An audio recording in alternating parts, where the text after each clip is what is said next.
Jake looked at Ryan, his heart tightening.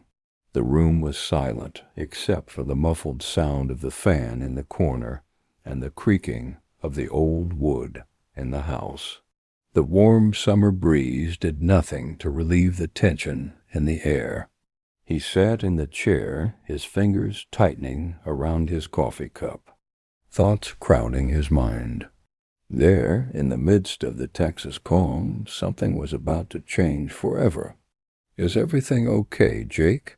Ryan asked, his voice soft, but with a hint of concern in his eyes. Ryan had always had this ability to sense what Jake was feeling, even when he tried to hide it. Jake took a deep breath, trying to calm himself. They were about to make a decision that would change their lives forever. He looked at the screen in front of him, where the adoption form was open, with pictures of the girls filling the screen. 3 biological sisters, Eveline, Quinn, and Talia, were waiting for a family. Their story was far from easy. Each of them had a past marked by struggles that Jake and Ryan couldn't even imagine. But one thing they knew for sure: they needed them, and perhaps they needed the girls too. "I think I've never been so nervous in my life," Jake said, running a hand through his hair absent-mindedly. Ryan moved closer and sat beside him, placing his hand over his. "We'll do our best, Jake. They won't be alone anymore," Ryan said firmly, though his gaze was also filled with unspoken doubts. There was an intensity between them, a feeling that they were about to dive into something bigger than they had imagined. The first time they heard about Eveline, Quinn, and Talia was at a shelter in Brooklyn. The 3 girls, ages 5 to 8, were about to be separated, a situation that would make anyone's heart ache. The adoption system was doing what it could, but there were few families willing to adopt 3 sisters at once. And then Jake and Ryan, with their big hearts and dreams of parenthood, saw an opportunity. The idea of expanding their family had been something they had considered for months, but never made a definitive decision. Until that moment. The adoption request was in front of them, and although both knew the difficulties would be immense, the desire to give the girls the home they had never had pushed them forward. "I just want them to know that they have a place in this world," Ryan murmured, more to himself than to Jake. He had always been the more sensitive of the two, which made him more likely to worry about the consequences of their actions. But Jake knew Ryan also wanted the best for the girls. They both did. The only doubt that lingered was the fear of not being enough, not for the girls, but for the world. They knew adopting 3 sisters, especially as a gay couple, wouldn't be easy. Curious eyes, gossip, comments from people who didn't understand what a real family is. Were they prepared for that? Or, more importantly, would society be able to accept them? Jake closed his eyes for a moment, trying to block out the insecurities. He didn't want to focus on that. Not now. Not when he was about to do the most important thing of his life. "I want them to know that if they accept, we'll give them the best home possible," Jake said with an unexpected strength. Ryan looked at him with admiration, as if he was seeing the true Jake for the first time. The man who, despite all the uncertainties, was willing to fight for what he believed in. They stared at each other for a long moment, both realizing that nothing else mattered at that moment except for the girls. "Then let's do it," Ryan said with the same determination. He squeezed Jake's hand, and together they began to fill out the adoption form. The next few weeks were a whirlwind of legal processes, social worker visits, and psychological evaluations. The fight for custody of the sisters wouldn't be easy. However, Jake and Ryan were sure they were ready for anything. When they received the news that the adoption had been approved, they sat on the couch, still trying to process what that meant. But as always happened with them, the biggest challenge was only just beginning. And like any journey, the unknown would always bring moments of tension, doubt, and discovery. They were about to step into the world of parenthood in a way they had never imagined, facing not only the internal challenges of adaptation, but also the relentless judgments of the outside world. The next morning, Jake and Ryan's car was parked in front of the shelter where the girls were. The tension was palpable. It was a day filled with emotions and expectations. The girls didn't know them yet. They were living in a safe but temporary place, and the idea of going to a new home with people they had never seen before felt frightening. "Are you ready for this?" Ryan asked, with a forced smile, trying to hide his apprehension. Jake took a deep breath and squeezed Ryan's hand. "I don't know if we'll ever be truly ready for this, but we'll do our best, right?" Jake answered with a hint of insecurity, but also with a quiet confidence. Together they got out of the car and walked toward the entrance of the shelter. The sound of their footsteps seemed to echo as they approached the door. When the social worker greeted them, Jake felt a lump in his throat. He didn't know what to expect from the girls. Would they feel welcomed? Would they see them as parents? Or would this be just another moment of rejection in their lives? "Let's see how they react," the social worker said, as she led them to where the girls were. Jake's heart raced with each step. There was no turning back now. In the room, the girls were sitting, playing with dolls. Aveline, the oldest, was focused, her expression serious, as if the world was something to be observed but never touched. Quinn was laughing, her energy contagious, and Talia, the youngest, watched everything with an innocence that made Jake's heart tighten. "Hi, girls," Ryan said softly, smiling. "I'm Ryan, and this is Jake. We came to pick you up." Aveline looked at them suspicious. Quinn looked up and smiled shyly. Talia, with her messy hair, approached cautiously. The room seemed to stop as Jake and Ryan waited for their reaction. "Are you going to take us home?" Aveline asked, her voice deep and serious, as if trying to understand if this was real. She wasn't used to promises being kept. Jake swallowed hard. "Yes, we're going to take you to our home. It will be our home now." Aveline looked at Jake and Ryan for a few more seconds. There were no more laughs or words, just the weight of the decision in their hands.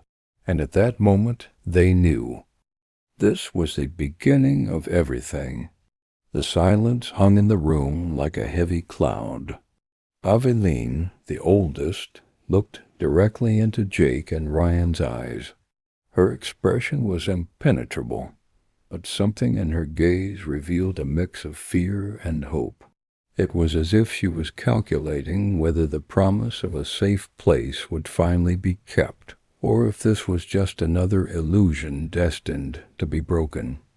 Quinn, with her eyes shining with curiosity, was more excited. She took a step toward Ryan, holding his hand with an unexpected confidence for her age. She still didn't know what was to come, but her energy seemed to simplify the tense atmosphere in some way. Talia, on the other hand, was standing behind Aveline, watching everything with a nearly shy expression, her small body still hesitant, but her eyes alert, as if trying to understand what was going on. "You don't have to be scared," Ryan said softly, almost as if speaking to them in a tone of voice that tried to, in some way, dispel the distrust they felt. "We'll take you to a place where you'll be loved, where you won't have to worry." Jake watched the girls, trying not to show the anxiety building in his chest. The idea of adopting 3 sisters with such a complicated past was no simple task. He knew that. But at that moment, what he wanted most was to see a spark of trust in their eyes. Even if it was just a small trace, a small sign that they were willing to believe. Finally, Aveline was the one who spoke.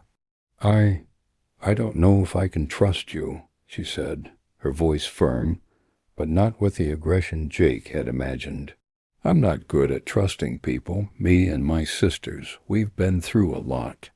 Aveline's words fell like a stone in the silence of the room. Ryan, who had always been more emotional, seemed ready to be overwhelmed by sadness, but Jake intervened, placing a hand on Ryan's shoulder.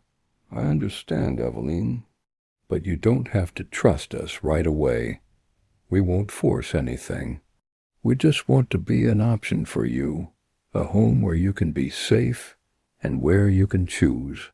Day by day to trust us," Jake said, his voice firm, though his heart was tight. Aveline looked at Quinn and then at Talia, as if weighing the decision. The 2 girls, still too young to fully understand, were more concerned about the impending change. But there was a connection that even in silence they shared. They knew they were being carried by something bigger than themselves, even though they still didn't understand the meaning of a real home. Ryan, noticing the fear in the little ones, tried to ease the atmosphere. He crouched in front of Talia, extending his hand to her with a gentle smile. "What do you think, Talia? Are you ready to see our home?" Talia, hesitant, looked at Ryan's hand, and then slowly she took it. The gesture was shy, but it was the first step. I want to go," Talia murmured, her voice soft but determined. That was enough for Jake and Ryan. The ice was broken. "Let's go then," Jake said, a brief smile crossing his face. He knew the road ahead wouldn't be easy, but in that moment he felt, somehow, that there was a chance, a hope. They left the shelter, with Aveline, Quinn, and Talia walking beside them, each reacting differently to the new reality. The warm afternoon air felt heavier as they headed to the car. But there was something there, a feeling that they were making a decision that, though frightening, had the power to transform not just their lives, but theirs as well. During the ride to their house, the car was silent, except for Quinn's timid questions about the house and what they could expect. Jake and Ryan answered as best as they could, trying to offer comfort and reassurance to the girls. But deep down, they knew it was only the beginning of a journey full of highs and lows. These 3 sisters wouldn't just accept a new life. They had a heavy past, and scars didn't disappear so easily. But Jake and Ryan were ready for it. They were ready to face the unknown. When they arrived at the house, a modest mansion in a quiet yet cozy neighborhood, the girls looked around with curious eyes. The house seemed too big for them, but it was also welcoming, with soft colors on the walls and furniture that seemed made to embrace those who touched it. It was a home that spoke of comfort, but also of transformation. Ryan stopped the car and looked at Jake, who was beside him, his eyes focused on the girls, now calmer but still restless. "This is the beginning," Ryan said softly, revealing the anxiety he was trying to hide. "Here they'll have a chance." Jake smiled, taking Ryan's hand. "Yes, it's the beginning, but it's also their home now." They got out of the car and opened the door for the girls. Aveline, Quinn, and Talia, without haste, followed them inside, their steps still hesitant, but growing with curiosity. They guided them into the living room, where a simple table, decorated with fresh flowers, awaited them. "Now, girls," Jake began with a genuine smile, "this is our home, your home. We're going to do this together." Aveline, after a long look of distrust, was the first to approach. I think I can try," she said, her voice softer. It wasn't full acceptance, but it was a start. Ryan stepped closer and placed his hand on Aveline's shoulder in a welcoming gesture. "That's all we need. A start." And so they took the first step, not just to offer a home to 3 girls who needed them, but also to learn that true fatherhood goes beyond challenges, difficulties, and even society's judgments. The love, that silent, constant, and unconditional love, was what would guide them. But they didn't know yet what the future held. They only knew that at that moment they were together, and that in itself made all the difference. What came next, no one knew. But what was certain at that moment was that this would be the beginning of something new for all of them. The next morning came like a shadow, still carrying the weight of yesterday's decisions. Jake and Ryan, sitting at the kitchen table with tired eyes but a gleam of determination, exchanged silent glances. They were sure of what they had done by wanting to adopt the 3 girls.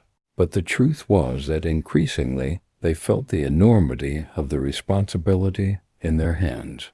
The girls were upstairs, in their makeshift rooms, playing with the few toys they had. Aveline, the oldest, sat in silence at the foot of the bed, her eyes fixed on a drawing of a tree she had made. Quinn, the second oldest, tried to teach Talia, the youngest, how to make origami, although the little one was more interested in looking at the sky through the window. Jake and Ryan exchanged glances again. The silence between them was heavy with questions. What lay ahead? How would the girls adjust to a world so different from the one they were used to? They had come from the streets of Brooklyn, where survival was the only game that mattered. Now they were about to face a new kind of life, and the transformation wouldn't be simple. "Ryan, have you noticed how Aveline is shutting herself off? She barely spoke last night, barely moved." "I don't know how to handle this," Jake said, his voice low but tense. Ryan sighed, taking a sip of coffee. "I know, Jake. And Quinn. She tries to do things the right way, but it seems like all she wants to do is please, you know? I don't know if it's out of fear or wanting to prove she can be good. And Talia, the youngest, she's so lost. I think she doesn't even understand the gravity of the situation." The couple knew they were dealing with something that couldn't be fixed with a simple gesture of love. There were deep traumas within the girls, marks that the streets had left on their fragile hearts. The hardest part, however, was the prejudice. Society still wasn't ready to understand how they, as gay men, were trying to create a family. People often looked at them with suspicion, exchanged glances of distrust when they found out that Jake and Ryan were married and adoptive parents of 3 girls.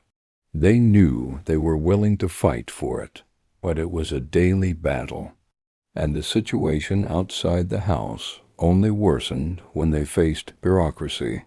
Social workers kept asking incessant questions about their ability to support the girls, provide a proper home, create a safe environment. The love Jake and Ryan had was immense, but the system seemed to want to see more than that. One day, a social worker named Derek showed up at their house, a middle-aged man, well-dressed, with a critical gaze, who didn't seem to be there to congratulate Jake and Ryan on the adoption.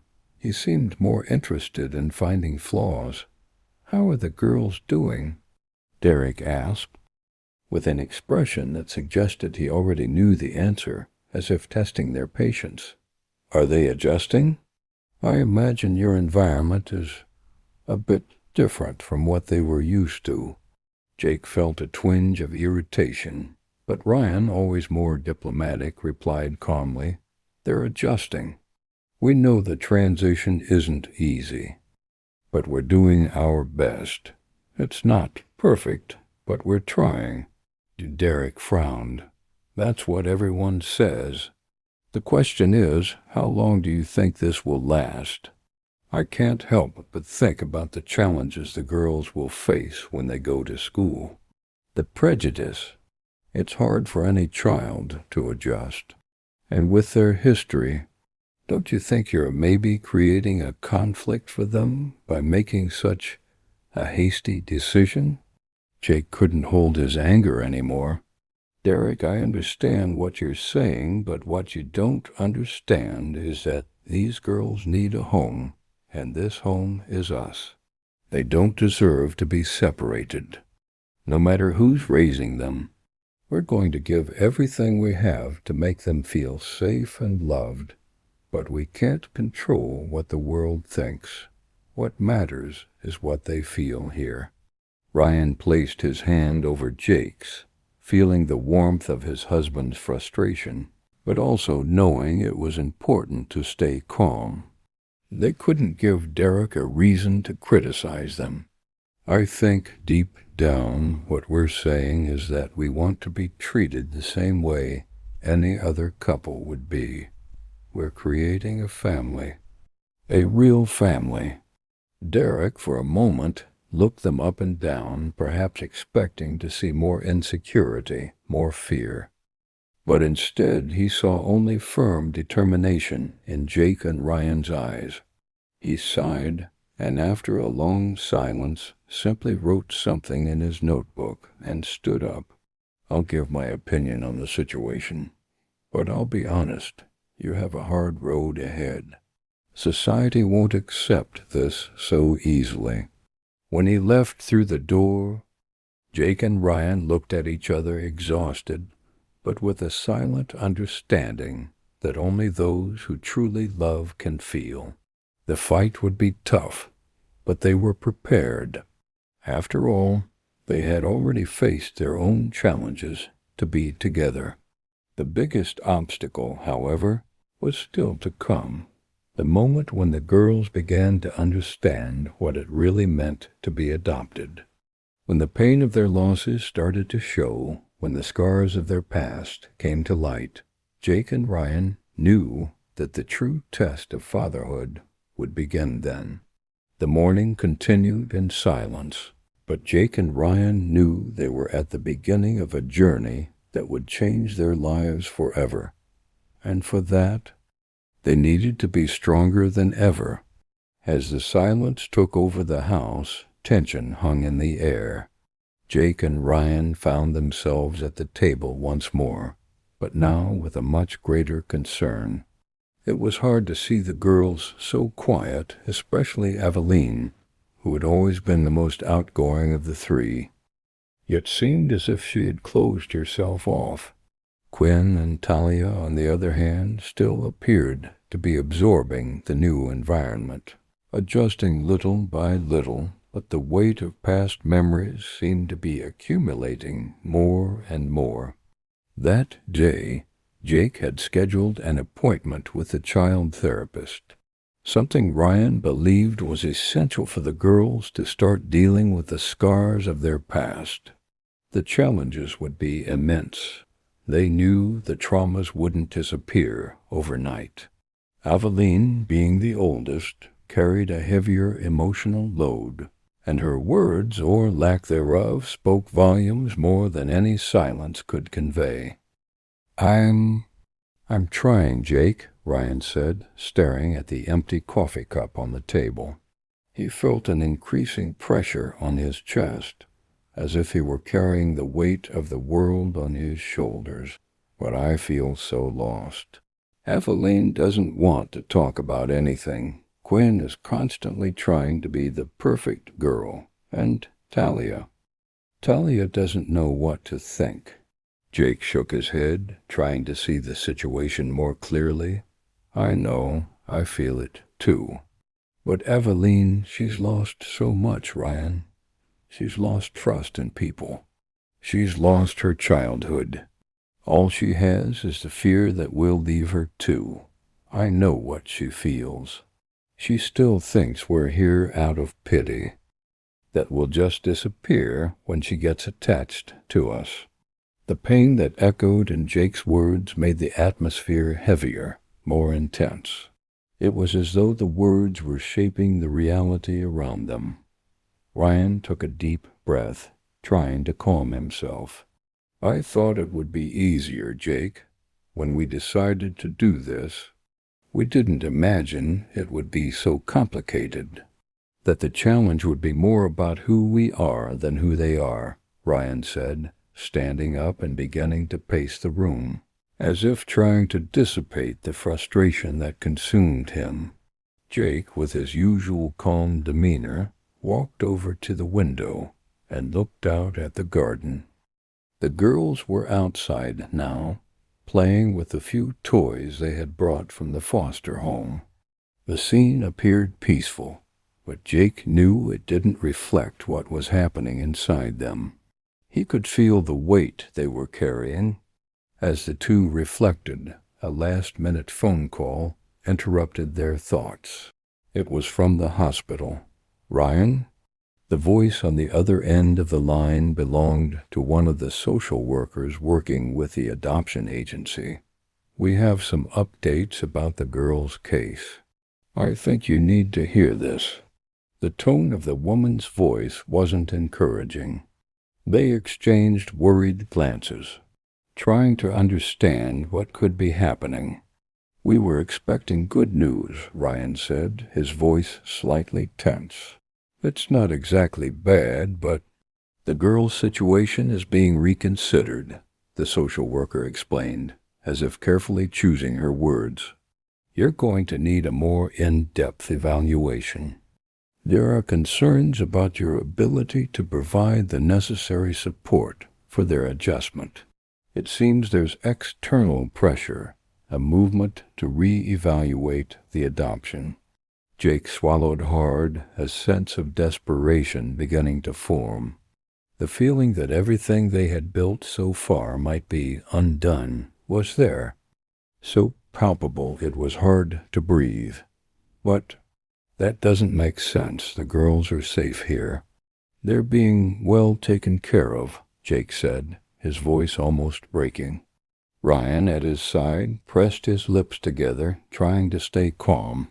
I know, but things aren't always what they seem, and this is coming from higher-ups.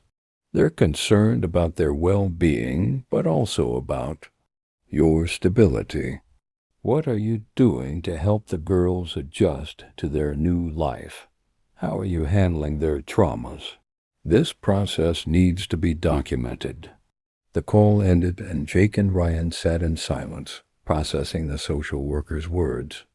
What did that phone call mean? Was everything they had started to build at risk? It felt like a nightmare they couldn't wake up from. This isn't fair, Ryan said, his eyes beginning to shine with frustration. We're doing our best. We just don't know what else they want from us. Jake placed his hand on Ryan's shoulder, trying to offer some strength. We'll do our best, Ryan. I know it's hard, but we're in this together. I promise. But deep down, Jake knew something was changing. The girls were still out there, playing, trying to live a life they didn't fully understand yet. The pressure was building on all of them, and the challenges seemed to be multiplying. And the battle was just beginning. It wasn't just about love. It wasn't just about doing the right thing. It was a more complicated game than they had imagined, a game that had much more to do with acceptance than intention. That evening, the girls were in the living room, watching a movie that Jake and Ryan had put on for them. Aveline was there, but once again, as always, seemed distant. Quinn tried to fit in, forcing a smile, and Talia was beside Ryan, playing with her toys. But the tension inside the house was impossible to ignore. Jake and Ryan found themselves in the corner of the room, speechless, but with looks that said everything. They were on the brink of an emotional breakdown, and they knew the fight was far from over. It felt as if with each step they took, the road got harder. And now the fate of the girls seemed to be at stake. Jake and Ryan could no longer just hope that love would be enough. They needed to do more. They needed to fight. The air in the house was heavier that morning.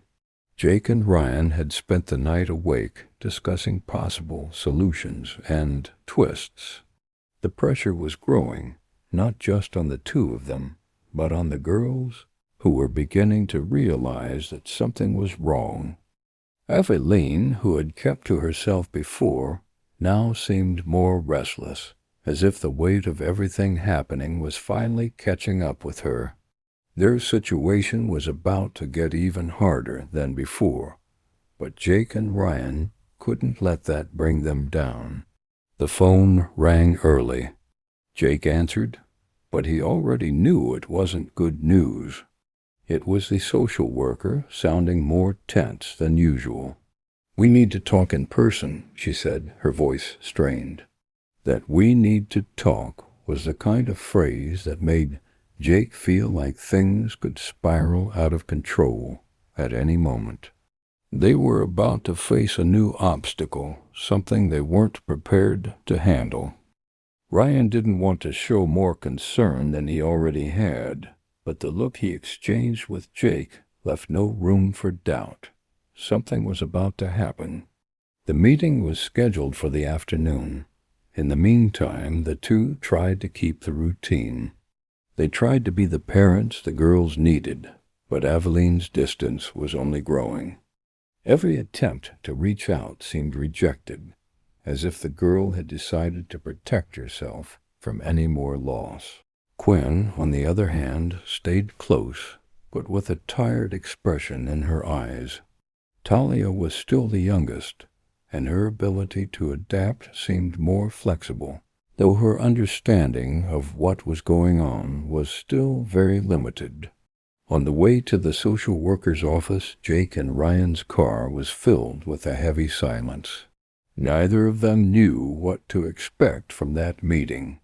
Jake's mind, usually so focused and positive, now felt fragmented, full of possibilities he feared. "I don't know what to do, Jake," Ryan said, turning his gaze to the road, as if the words were coming out without a filter, without thinking. "I'm starting to wonder if we made the right choice. Can we handle this? Can we be good parents to these girls when things just seem to keep getting worse?" Jake gripped the steering wheel tightly, his gaze fixed on the road ahead. He knew this doubt wasn't new. It had always been there, a silent presence, but now it was becoming more evident. "I don't know, Ryan, but one thing I do know, these girls need us now.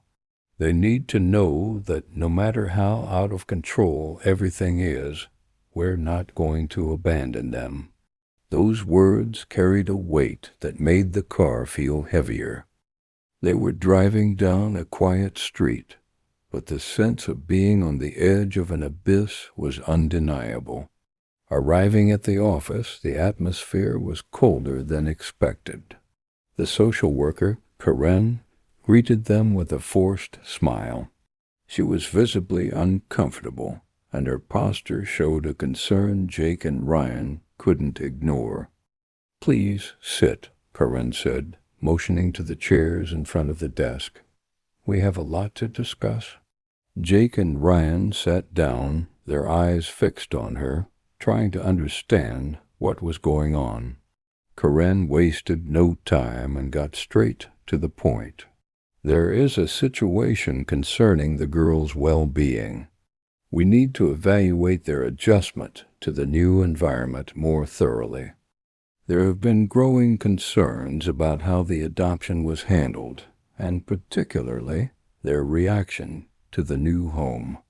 Aveline especially has been showing signs of withdrawal, and this is starting to raise some red flags. Ryan looked at Jake, his jaw clenched. He wanted to speak, but he knew it wouldn't help to interrupt at that moment. Jake, on the other hand, remained calm. But Corinne, we're doing everything right. We're providing them with love and stability. Aveline needs time. And the other girls, Quinn and Talia, are starting to adjust. Corinne looked at them both with an expression that didn't exactly convey conviction, but also didn't accuse. I know that, but we're also dealing with complicated issues. Their traumas are not easy to overcome. Aveline especially has a history of aggressive behaviors and a lack of trust in authority figures. She seems to be isolating herself, and that cannot be ignored. Jake felt a tightness in his chest. He knew Aveline was dealing with something much deeper than he could ever fully understand, but this felt like more than just an issue of adjustment. It was as if there was a battle happening inside her, a battle that Jake couldn't win with love alone. "Are you saying the girls could be taken from us?" Ryan asked, his voice trembling. The idea of losing the girls seemed as real a threat as a sharp blade. Fear flooded his expression, and Jake felt his own heart tighten. Corinne hesitated, and that made Jake's blood run cold. It's not final yet, but if the evaluation doesn't improve, if we can't show progress, yes, the adoption could be re-evaluated. We don't want that, but we have to ensure that their environment is healthy. The conversation continued, but the following words became a blur in Jake's mind. What more did they need to do? What more could they offer? Apparently, it wasn't enough. The pressure was becoming too much. And as much as they tried to remain strong, the fear of losing the girls was eating away at them. When they left the office, the streets seemed darker, the weight of the decision hanging over their shoulders. The girls, who were at home, were now the center of an emotional and legal battle they weren't prepared to face. Everything they had worked for, the love, the dedication, the change, seemed to be unraveling because of external forces beyond their control. But at their core, Jake and Ryan knew what they had to do. Keep fighting. They couldn't give up. Not now. The week that followed was marked by mounting tension. Jake and Ryan were somehow stuck in a constant struggle against something that seemed insurmountable. The pressure of the evaluation, the surprise visits from the social worker, and the suspicious stares from neighbors and even family members became more prominent. The feeling of being watched, tested, never left their minds. But what bothered them the most was the visible change in the girls. Aveline seemed more distant with each passing day. She spent hours locked in her room, refusing to eat properly, and when she did appear, her eyes were empty, as if she were lost somewhere far beyond anyone's reach. Quinn, with her vibrant energy, was starting to shut down, too. Not as visibly as Aveline, but enough to put Jake and Ryan on alert. Talia, the youngest, seemed to absorb the heavy atmosphere, her eyes widening every time someone raised their voice or argued. The hardest part, however, was that Jake and Ryan no longer knew what to do. Every conversation, every gesture of affection, seemed like a desperate attempt to rekindle something that was already gone. They had tried everything they could to show they were there for them, to protect them but something inside the girls still held them back from opening up completely. Most of the tension came from Aveline. The girl had become the focal point of everything. As she remained silent, the feelings of insecurity and fear about her only grew. Somehow, Jake felt she was carrying the weight of all her sister's suffering. When Ryan tried to get close to her, her reactions were aggressive, even violent. Aveline was so closed off, so wrapped up in a world of pain and distrust, that it seemed impossible to break through that wall. It was a Friday night, and the atmosphere in the house was heavier than ever. Jake sat on the living room couch, watching the girls while Ryan cooked in the kitchen. Aveline was in a corner, alone, flipping through a book without much attention.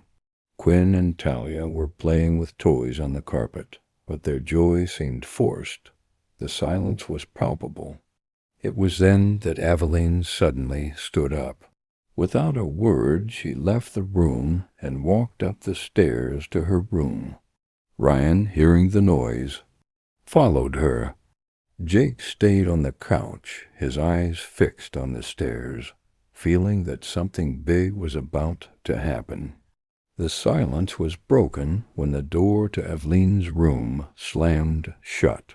Ryan was outside, trying to talk to her, but the door was locked. What was striking was that Ryan wasn't shouting. He wasn't pressuring her. He was simply trying to speak with her calmly, with the patience he knew was needed. Jake stood up and walked toward the stairs. He didn't know what was happening upstairs, but the fear and anxiety on Ryan's face said it all. He took a deep breath and, with firm determination, climbed up. When he reached the door to the room, he found Ryan, eyes misty, waiting. Without saying anything, Jake approached the door. "Aveline," he said softly, "we're here. We just want to help you.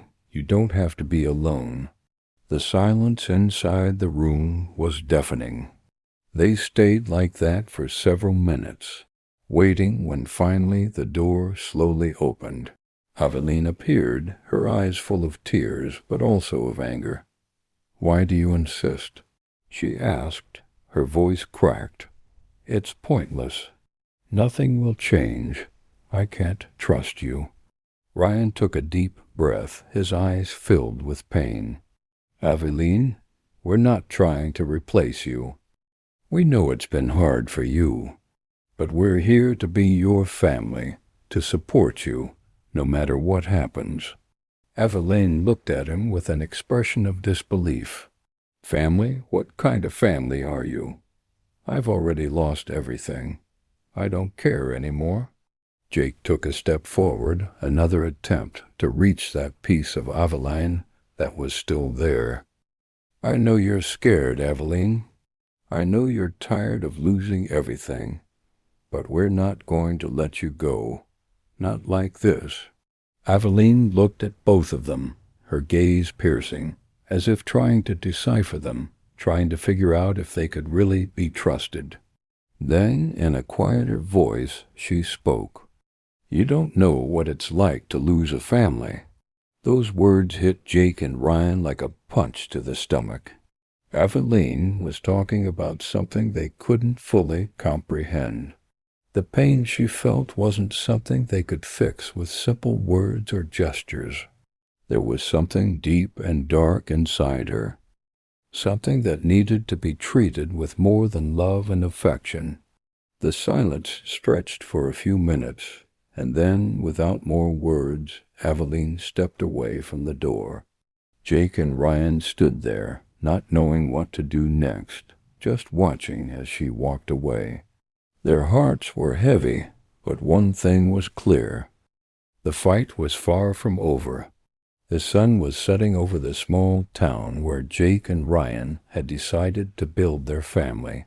The sky, tinged with orange and pink, reflected a tranquility they hadn't yet fully experienced. It was a day like any other, but at the same time, It felt like a day that would mark a new beginning. Aveline hadn't spoken to them since the previous night when she had slammed the door and locked herself back in her lonely world. Jake and Ryan had discussed what to do, but neither of them knew for sure what the next step should be. What do you do with a girl who doesn't want to be saved? With a girl who's so trapped in her own fear that she refuses to believe in the love they offer? The next morning brought a small glimmer of light. Quinn and Talia, as always, were together, doing what they could to bring some normalcy to the house. But Aveline remained distant. They knew she was going through something they couldn't fully understand, but they were beginning to realize they couldn't force the process. The love they offered had to be unconditional, without haste, without expectations. It was then, unexpectedly, that Aveline appeared in the living room. Her gaze was softer, and her body, usually tense, was more relaxed. She didn't say a word, but she approached Jake and Ryan, who were sitting on the couch. They looked at her, unsure of what to expect. Aveline stood there, looking at them with an air of indecision. Then, without warning, she sat down next to them. The silence was comfortable this time, calmer than ever. Aveline seemed to be processing something inside, a battle between wanting to open up and the fear of yet another loss. It was Ryan who finally spoke. "It's okay, Aveline. We know you have your own battles. We're not here to force anything. We just want you to know that as long as you're here, you have a family." She looked at him, her gaze weighing the words he said, but there was no more anger in her eyes. There was only a quiet stillness. Aveline then looked at Jake, and it was the first time she truly saw him with the eyes of someone who was starting to trust, even if timidly. "I don't know how this works, but I don't want to lose you too," Aveline said, her voice almost imperceptible. Jake didn't need to say anything more. He enveloped her in a gentle hug, and Ryan did the same. Aveline, with all her pain and resistance, accepted the hug. It wasn't easy. It wasn't an act of pure surrender, but it was the beginning of something new. Something that wouldn't happen overnight, but that was now in motion. That silent moment, it filled with meaning, was the first step toward their transformation. The family that Jake and Ryan were trying to build wouldn't be perfect, nor would it be easy. But it was being built little by little, with each small choice they made, with each gesture of understanding and patience. In the days that followed, things started to get better, one day at a time. Aveline, still with her reservations, began to open up a little more. Quinn and Talia, who had been in constant turmoil, also seemed calmer, more peaceful. It was as if the house began to breathe differently. Jake and Ryan didn't have all the answers, but they were learning what it meant to be parents. It wasn't about perfection. It wasn't about having all the answers, but about being present with everything they had. The transformation wasn't sudden, but when they looked back several months later, they could see that what had started as a hazy dream was becoming something solid, something real.